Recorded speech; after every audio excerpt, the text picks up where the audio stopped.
Welcome again to a episode of The Beat. I am Nancy, and I'm here with Miss Renata. Today, we're going to be talking about sexual assault to men, male sexual assault. It doesn't have to be male on male; it could be female on male. And in our society, there's a stigma on sexual assault for males. So we wanted to break that stigma here in our talk today. Renata, you have anything else to say about that? Yeah, we want to talk a little bit about the dynamic of sexual assault in males, um, children, uh, victims, as well as adult victims, and some of the grooming signs, as well as um, some of the trauma effects that happen in the male population when is there's whenever there's sexual assault present. Yes, you want to get started, or you want me to start? Well, I can do it. I Okay. wanted to. I think it's important for us to talk about um, the dynamic, right, of like society when it comes to sexual assault in males. Like, I think we feel like sexual assault is a female only problem, but in reality, there are a lot of male victims that sort of suffer in silence. Um, because they're too ashamed or too concerned about how they're going to be perceived um, if they come forward with an allegation of sexual assault. So I know, Nancy, that you in your career, you have seen both female and male sexual assault cases. And I have seen them as well in the years that I've been working with crime victims. And so we want to use this platform to debunk some of the myths, about sexual assault in males. And I think the first one is how we don't talk about male sexual assaults openly. It's very much a topic that when we talk about it, we focus a lot on females being victims of sexual assault, but we don't talk about it openly when it comes to males being victims of sexual assaults. Yeah, absolutely. I think society has a lot to do with that. Society has shown us that it only happens to women, or at least most it happens to women. I think in the upcoming years, I think there has been an uptake of more sexual assaults to males here in the United States, or at least people are being a little bit more open about it. I think in my experience, I've seen a lot more sexual assaults towards men, or men coming to me to talk about it. Unfortunately, they do not come to talk and report, they come to talk only. That's one of the differences that I've seen between males and females when they have been sexually assaulted. Most women do come and report something. Either it will be confidential reporting, or it will be something that they want to take to police, right? But usually males will come to me just to talk, to just feel a relief that somebody actually believes that this happens to them, or they're trying to make sense of it. I had cases when someone comes to me and they said, I don't know what happened, but this woman did this to me. I didn't want it. I didn't respond. I thought I thought that I could take care of it, or that I could push her off or do something against that person because I'm bigger than her. But unfortunately, I froze. And that's one of the things that males do not understand, because society has told them that they have to be this protector, someone who is bigger than a woman, that could take a woman, that could defend themselves. And that is very damaging to a man, because they believe, well, what's wrong with me if I can defend myself against this woman? But in reality, the body responds, it has nothing to do with you, right? So the body will respond either by freezing, leaving the situation, or fighting, or complying. Sometimes people comply just to not get hurt. And so the thing is, we never know how we're going to respond. And for this male, he was frozen. And so that caused for him a lot of turmoil.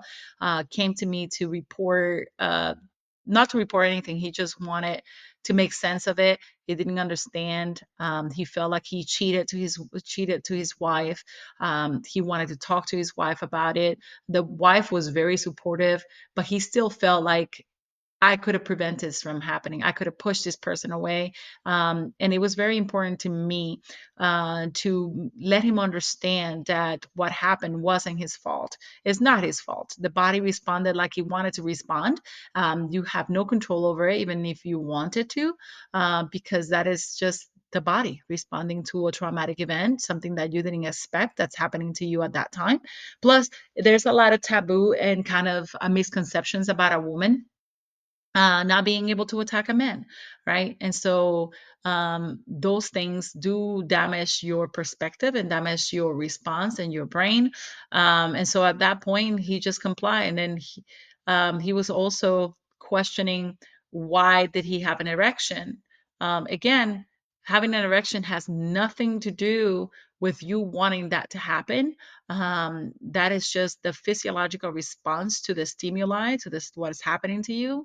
And unfortunately, society has told men, well, you have an erection, that means you like her, or that means you wanted it, or things like that. So there's a lot of misconceptions that we put on men, and is it that it creates this persona or this belief that this cannot happen to them, and unfortunately, I've heard that a lot from victims, for crime victims that come to me that are males. They say, well, um, my father didn't always worry about my sisters, never worry about me. And so I never reported anything. I was sexually assaulted as a child, but that couldn't have happened to me. I didn't know that was sexual assault because I thought that only happened to girls.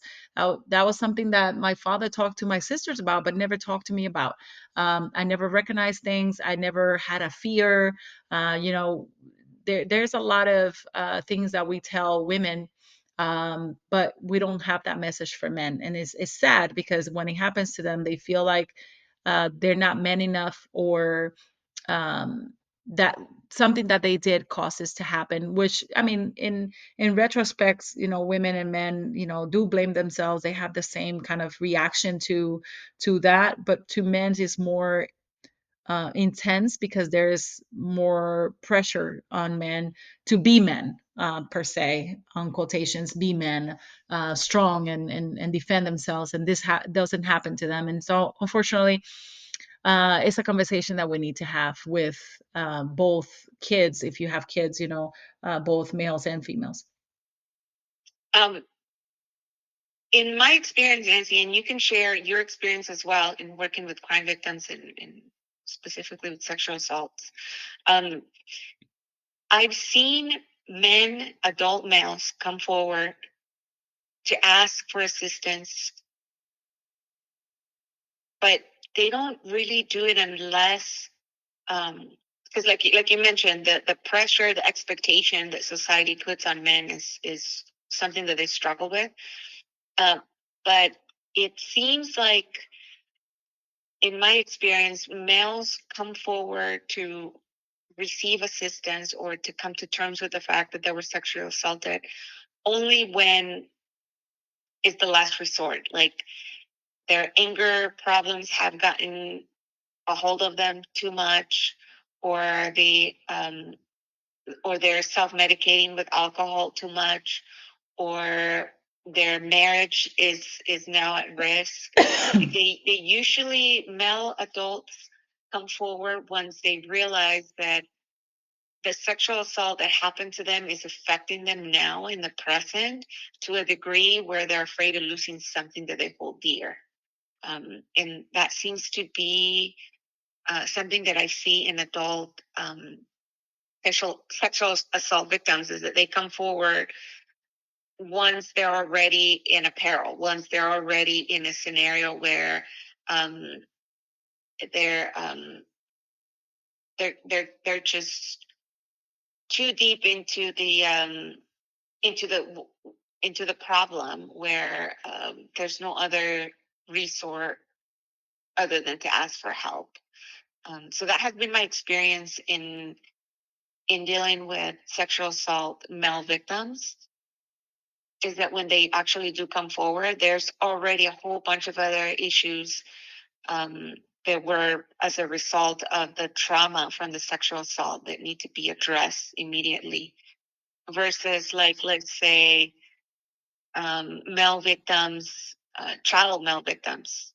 Those those victims, that population, it tends to be the parent who is asking for the assistance on behalf of the child. Like, they're the ones that usually recognize the warning signs that something happened to their child, and they address it and they ask for assistance. So I think for me, those are probably the two dynamics that I've seen with the male sexual assault populations. In children, the intervention of the parent is key. In adults, it seems like it's when they're already in a situation where they need assistance immediately, um, that that's what prompts them to come forward. Yes, yes, I have seen the same thing. When I have seen cases when people have been told that they need treatment for alcoholism, and then now they want to speak about the things that made them self-medicate, and unfortunately, violence, sexual violence that has happened that has led them to this problem, this alcoholism, no, and unfortunately, when they come to us, the the trauma has taken a big toll, right? So there's a lot of symptoms that need to be addressed, and they never realized that they were having so many symptoms in their life, right? And trying to get them the right help and the therapy that they may need is very important and very crucial for them.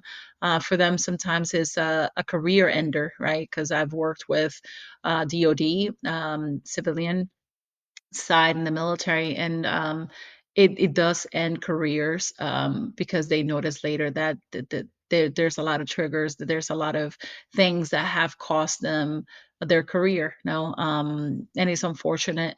For males, they do tend to be silent. They don't report as much. Unfortunately, we have seen it in these years that now males are coming forward more in the military, but it used to be that they didn't at all.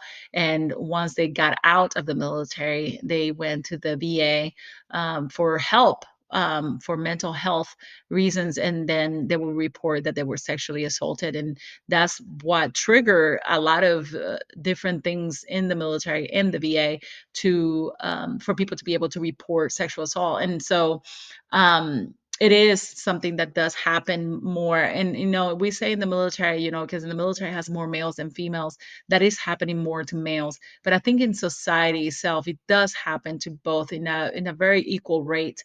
But unfortunately, statistically, that's not proven. Why? Because males don't report. Males do not report that they're being sexually assaulted.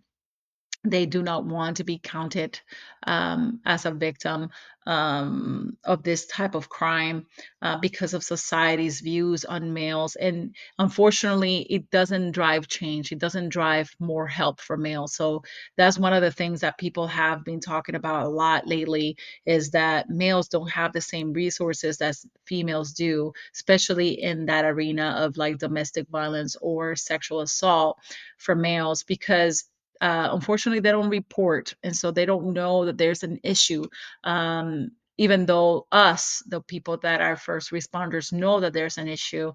And so we have to advocate for them. And that's why we're taking this platform and taking the time to talk about men sexual assault. And unfortunately it's taboo to talk about, because society has told men that they have to like the attention from women, right? That's another thing. And that's why we don't have statistical analysis on women abusing, being an abuser or a subject, and we do have a high number for males that abuse, that actually commit sexual assaults, and that's because we don't see women as somebody that could actually sexually assault, and we see in society we have seen that it's good to have that woman attention. So if, for example, I'm going to give you a very extreme example. If we're at the beach, right, and a group of men are looking at a woman and sizing her up or saying, oh, she's a 10 out of 10 or a 9 out of 10 or whatever it is, and they're giving numbers to their physical appearance and just not seeing them as a human or dehumanizing that person and seeing them as an object, we all are all up on that, right? We're like, oh man, are pigs, or we go after them and be like, hey, you need to stop that or stuff like that. But if we see a group of women doing exactly the same thing, because I've seen it, right? There's women that go look at men. I'm like, oh my gosh, he's so hot, and start looking at him as an object. We don't see it the same way.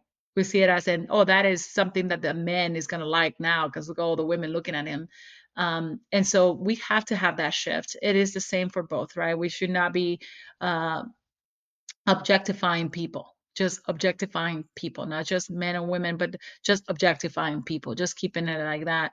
And so is very easy to see it when a male is being predatory, but it's not the same with a woman. And unfortunately the same signs apply. Women will try to, earn the trust of that person, and instinctively be more touchy, more feely, and things like that, and push the boundaries, even so a little slightly, right? They push those boundaries to the point of sexually assaulting that male, and they may not see it that way, right? So that woman may not, commit a full-on rape or anything like that. They may just touch the person in their genitals, and they may not see it as a sexual assault, but that is sexual assault by definition. They're being touched in a private area. It may not be rape, but it is sexual assault, and so that's one of the things that males do not recognize or don't talk about, because they feel like they should want that woman attention, that female attention, because that makes them a man. And it's very taboo. If they go talk to another guy and say, well, I was very uncomfortable about this woman touching me, they'll be like, oh, why are you complaining? You got touched. Why not? Right? Or you got to see her breasts, or you got to do this, you got to do that. Um, what are you, gay or something? They question that manlyhood for them. And unfortunately society has created that persona of what a guy is supposed to be like.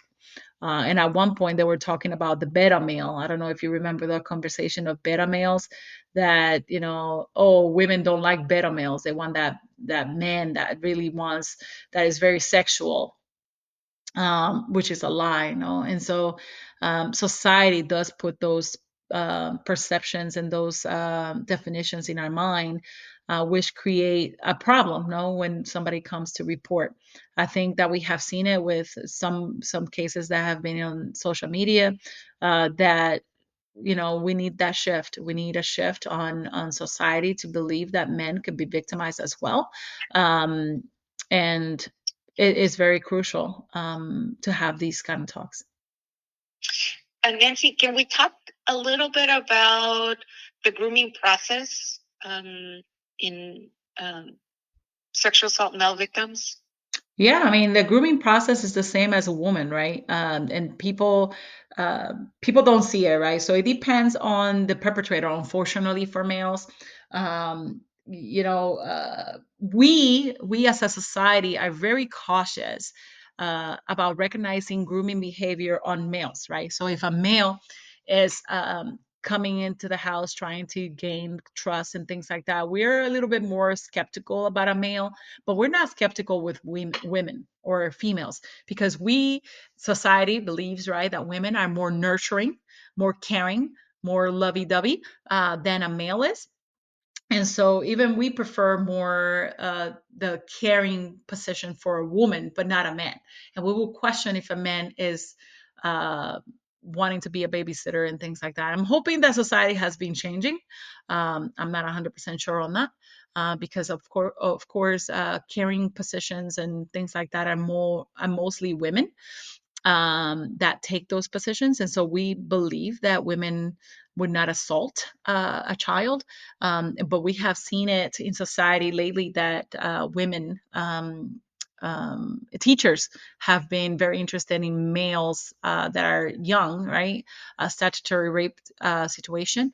And boys don't see it as in statutory rape. They see it as, oh, this woman is going to like me and she's like 30 years old and all these other things. Oh, that's cool. And parents, and there have been cases where parents are like, oh my gosh, the teacher likes you. Oh, wow, boom, whatever.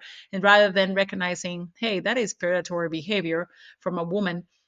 So grooming is the same. Right? Grooming starts with earning that trust, usually from someone, from a kid that is predisposed. And what I mean by predisposed is someone who maybe has a low self-esteem, or someone who is having trouble at home, or having a trouble transitioning into new environments, or having trouble at school, somebody that they take interest in, right? So, oh, I could be your mentor, or I could guide you, I could do this. And they try to earn that trust from them, or be that parent that is missing in the family if it's one single parent home. And they earn the trust of that child. They earn it, and not even a child, it could be an adult. The grooming process happens in both situations, but with children, we see it more because children are more predisposed to believing an adult, right? And so, earning that trust, becoming friends with this child, and mentoring them, guiding them, to the point that the child is not recognizing when this person is uh, pushing the boundaries. At one point, they will push the boundary by hugging them, or touching them, or doing things that they're not supposed to, inviting them places that they're not supposed to be in, not recognizing the fact that this person is taking a close interest in their child, right? And grooming doesn't only happen um, to the person that is the victim, but it also happens to the group, right? When somebody's grooming a person, they're like, oh no, they're always like that, but nothing really happens. That teacher is very nice to him because he's having a hard time, and nobody notices it, that they're grooming. Or the parents like, oh my gosh, you're my savior because I'm a single parent and you're taking time with my child in the afternoon. How wonderful are you? And things like that. So they groom not just the child, but they groom everybody around to believing that they are this savior, that they're this wonderful person. And they have the reputation of being wonderful at school. So they cannot see the signs when they're in the situation. And unfortunately, the child builds that trust with the person to the point of, I don't want to tell anyone what's happening behind closed doors, because nobody's going to believe me. This person is a great person. I love them. I trust them. Sometimes they build a bond, a very strong bond to this adult. And it's hard to break because they feel like this is the only person they could talk to, the only person they could come to. They become this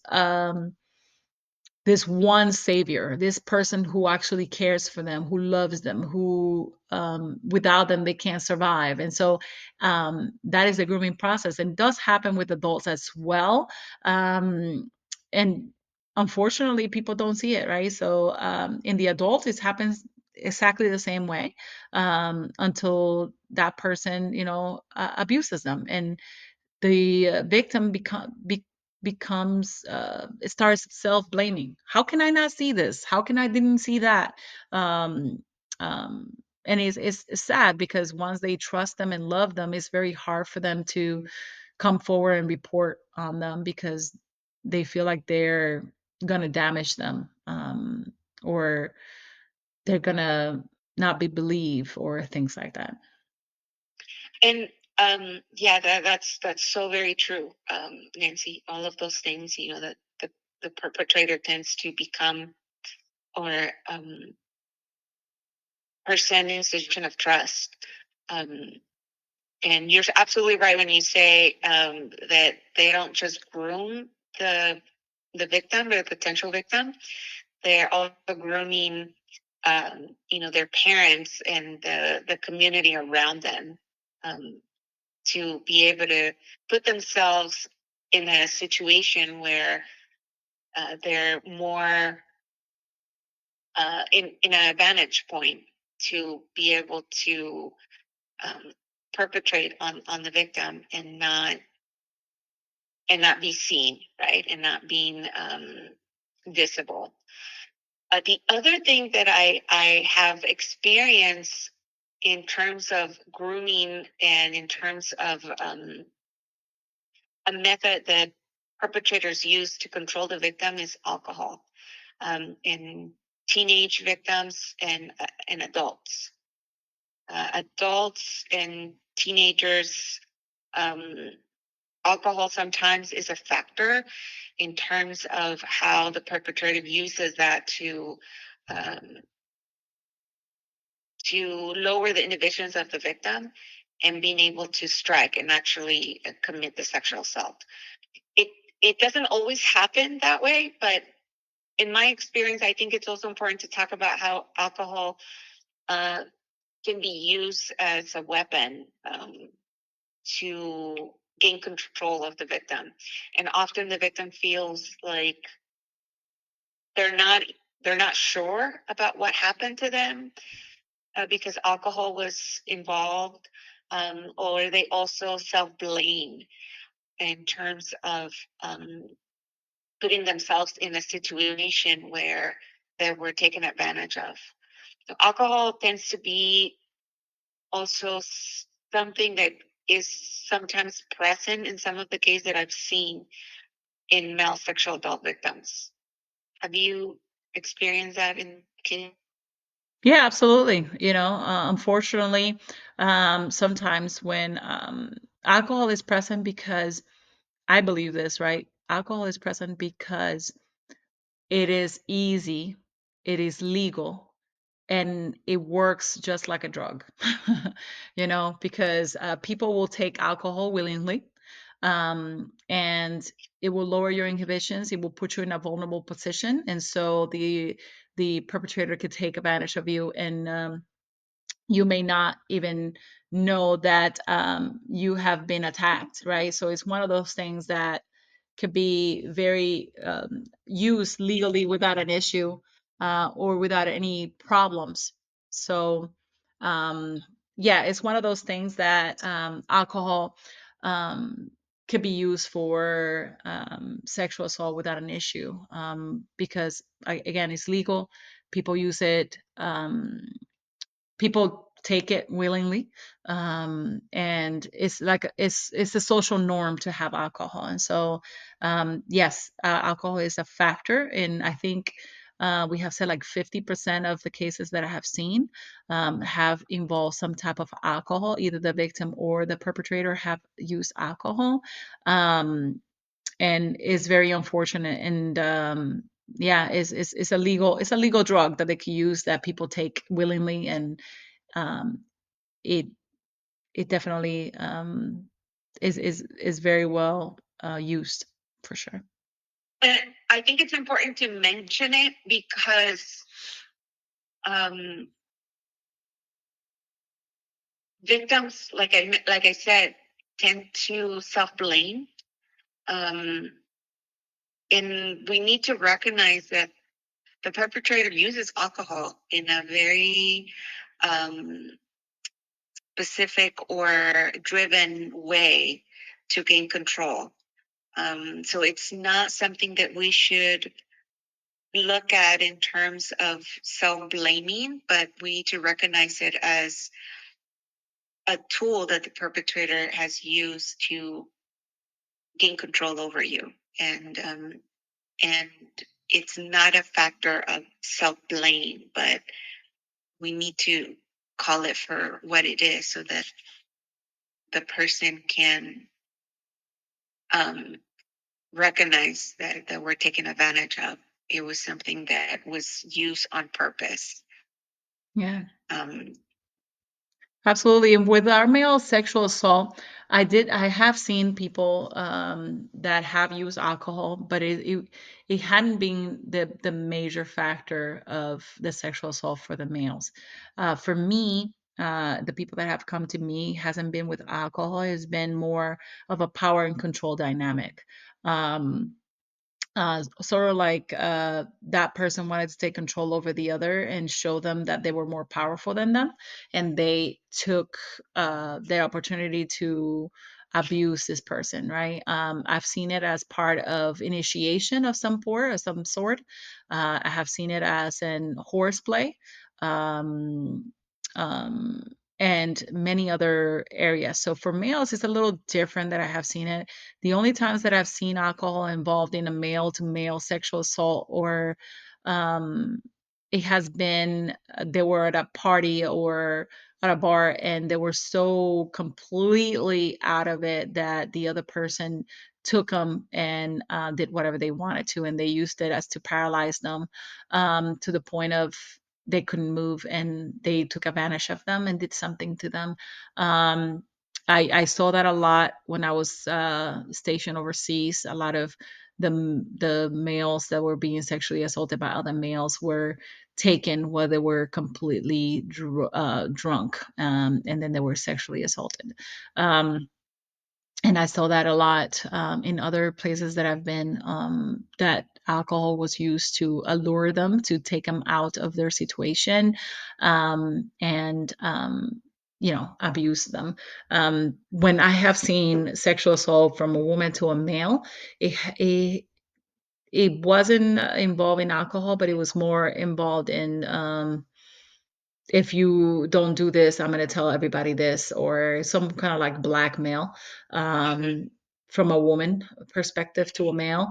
I've also saw it as in the male completely froze because they wouldn't expect it, and they took advantage of them. Um, but yeah, I've seen a lot, and I could say that, yeah, 50%, about 50% of the sexual assaults that I see for males, sometimes it involves alcohol. Um, but the dynamic is so different for a male than a female dynamic, because the sexual assaults that I've seen, sometimes I have seen a handful of rape, but the more that I see is more of trying to take control or initiation. So, for example, initiating into a group or something, and then they beat them up and they do crazy things that they didn't recognize as sexual assault. They recognize that it may be as hazing or horseplay or other things. So we had to explain to them that this sounds like sexual assault, and then they recognized it as sexual assault. Or doing an education piece, they understood that what had happened to them in the past was sexual assault, and now they are dealing with the symptoms, because they didn't recognize that they had symptoms of PTSD, a post traumatic stress disorder, until they recognized that, whoa, that really did happen to me, and that was not just horsing around, that was not just initiation, that was sexual assault. And so I've always had the after effect of it for male sexual assault, because unfortunately males do not recognize that these things could happen to them, because of society's stigma, and they suffer in silence. They suffer unto the point, like you said, until the point that they're seeing things in them that they don't know where they came from. So we talked a little bit about the grooming process is the same from male and females, child victims and adult victims. Um, let's talk a little bit about resources and where can people go um, to get some assistance. So we'll. I think it's important to have these conversations to, number one, debunk this myth that sexual assaults don't happen to males, and that we need to recognize that they're also a population that that need assistance, right? But where can they go for assistance if I know that during the podcast you mentioned how we don't, because we don't have a lot of statistics, or the statistics for males and females are very different in numbers and accessibility. Um, Also, the type of services or the number of services um, go underutilized or underserviced for male victims. If you're a parent that thinks that perhaps your child was sexually assaulted, um, if you're an adult male ready to ask for assistance, where can people go to utilize some help? Yes, so there's a national number for RAIN, the organization for rape and sexual assault, and they are confidential resource 24/7 support. Their number is 1-800-656-4673. That's 1-800-656-4673. Just keep in mind that many states require mandatory reporting for sexual assault of children. So if they call for a sexual assault for a child, you may have to report to the police. So that is something that you have to look into to see if your state requires that. I think it's most states. I think it's all 50 states, but I could be wrong. Just look into your state law if you want to report that your child was sexually assaulted or sexually molested. Again, for adults will have a confidentiality reporting. And if this happened to you in the past as a child and you wanted to take some judicial action, just know that most states don't have a statutory limit on sexual assault that happened while you were a child. They may have limits for sexual assault on adults. So, always go look at your state to make sure of what the laws are because every state changes. Yeah, and if you're an adult and you have health insurance, a lot of times, the health insurance does cover some mental health services and some therapy services. So that's another thing that sometimes goes underutilized, is that we don't necessarily think as a working adult with medical insurance. Most medical insurance do cover some type of therapy services. Some of them are more generous than others in terms of how many sessions you can utilize. Copays might be different, but that's another resource to look into if you're not ready to reach out to like a national organization that deals with sexual assault, but you feel that perhaps talking to a therapist might be something um, that can kick off the process of you getting some assistance. Looking into your health insurance in terms of what it covers for mental health services is also a good resource. Yeah, absolutely. And every state and every city, sometimes they have the rape crisis centers. So looking into them as well. Those are free, usually free services that you could have, limited services.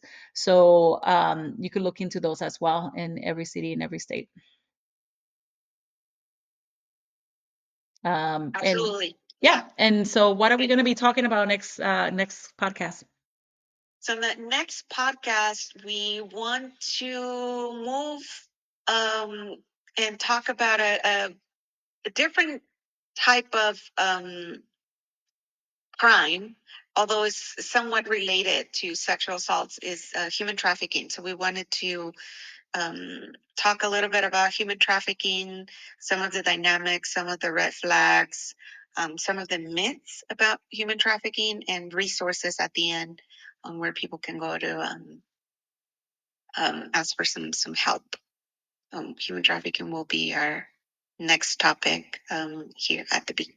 Yeah, absolutely. And if you have any questions, any comments, please leave it for us to Put it in the comments. Like us on YouTube.